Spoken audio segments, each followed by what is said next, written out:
Welcome to music class for drummers.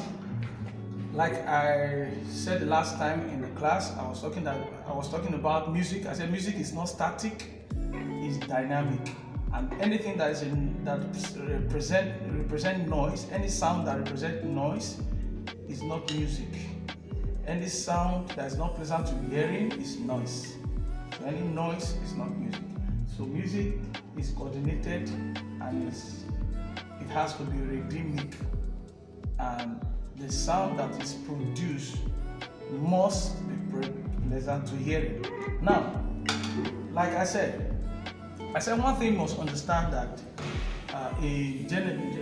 music is a general language, both in the family of piano, drum, which is under percussion, guitar, acoustic, the wind instrument, that is saxophone, all of them. They are all in the same note values.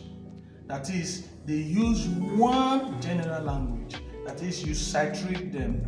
You use the same beat count, the same note value.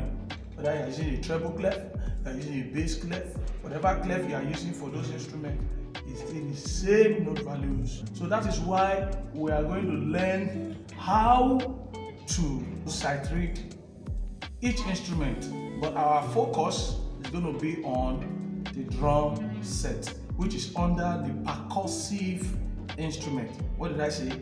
The drum set is under the what? Percussive instrument. What is percussive instrument? Percussive instruments are instruments that is played with stick or the hand. Do you understand? Yes. Percussive instruments are instruments that is played with stick or the hand. So, example of this percussive instrument can be found in instruments like the conga. Do you know about the conga? Yes. The one you use hand to play. Because it's played with hand, it's classified under what? Percussive instrument. So when we are talking about drum classifications, then you will be talking about the ones that is played with hands and the one that is played with what? Sticks. Like xylophone is a percussive instrument. Xylophone? Yes, it's played with stick, but it produces tones. Like you do re mi fa la do. All percussive instrument uses bass clef. On the bass clef, don't forget we have the asek, that is all cow eat grass and good boy deserve favor always for the lines. But the space is asek, or you call it all cow eat grass. But for every other instrument, percussive instrument, they all use the bass clef, and they are determined by the sound they produce. So we have to know how to saturate our drums and know where all these things fall on the music piece. That is one primary thing we need to learn before we now start thinking of how to play grooves and others. The drum falls under the bass clef. They use the F clef. All lines are counted from below to the top. In between the lines, there are 1 space, 2 space, 3 space, 4 space. I want you should know that all these instruments have where they fall on the line. And don't forget, I repeat, drum set or any percussive instrument, they uses the word bass clef, which is known as the word F clef. Going forward, we should understand drum notation. Drum notation is simply known as how to note where each of these percussive instruments, that is the cymbals, the drum, tom-toms, the bass drum, the snare drum, every one of them, just to note where they fall on the music staves. And don't forget that when you want to learn about sight reading, I told you, you must know what the line and the space are, which is also known as your staves, or you call them staff line. Stave or staff line, that is what it's called. The 5 line and 4 space is called stave or staff line. Then you have the clefs. We have the treble clef and the bass clef, but our focus is on the bass clef because we are learning percussion. We want to learn how to citate percussion. So now,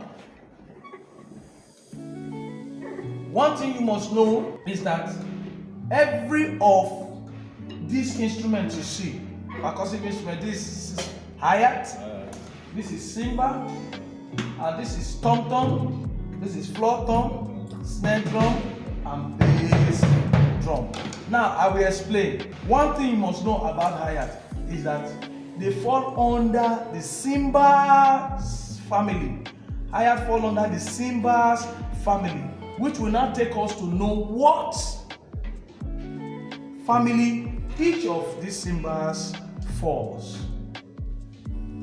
And it will now take us to the lecture of the cymbals as a percussive instrument. Cymbals are played percussive instrument, let me put it like that, that makes a resounding sound, sustainable sound that are resounding. Now, for example, we have various classifications of cymbals. Let's start from the major ones we know. Hi-hat fall under cymbals. That is why we call it hi-hat cymbals. Hi-hat cymbal, and its size is 14 by 14. The size of hi-hat cymbals is 14 by 14. Do you understand, sir? Now, and hi-hat cymbals are always positioned at the left-hand side before the snare. Hi-hat cymbals are always positioned at the left-hand side before the snare. Now, the next cymbals we will have to be talking about is what we call the crash cymbals. It's always positioned most times by several drummers. Though several drummers has their positioning, but the traditional position by most drummers are the left-hand side before the tom. They have their crash cymbals. Crash cymbals, and it is in sizes of 16 by 16 centimeters. It's 16, you can say 16 centimeters or 16 by 16. In case you want to buy it in the market, you can or order for it. You can say, I want to buy a cymbal. The crash cymbal, that is the 16 by 16. Yes, it's always positioned close to the tom 1. Now, another classification of cymbal is the crash ride cymbal. Crash ride cymbal is always positioned at this side of the drum. Immediately after the tom 2, you find your crash ride cymbal. Most drummers traditionally position it in crash ride. It's between the crash and the ride cymbal. So it's always positioned at immediately after the tom 2. This is your tom 2. Immediately after the tom 2, you have a crash ride cymbal. But this cymbal we have here is not a crash ride cymbal, it is crash cymbal, it's 16 by 16. Is it the same size, 16 by 16? No. Crash ride cymbal is 18 by 18. That is its size. Is in between the crash and the ride cymbals. If you look at it, it's always positioned immediately after the tom 2.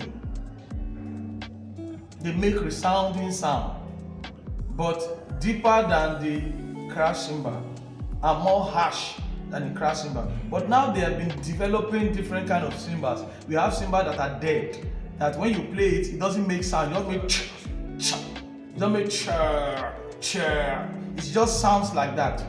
And while some cymbals are being produced now, which is splash cymbal, they are reduced in size from 14. You have some splash cymbals of 10 by 10, 11 by 11, or 12 by 12. Some splash cymbals are like that. So that's such that when you play them, it gives you a sharp sound. Just sharp. There are some that they put hole.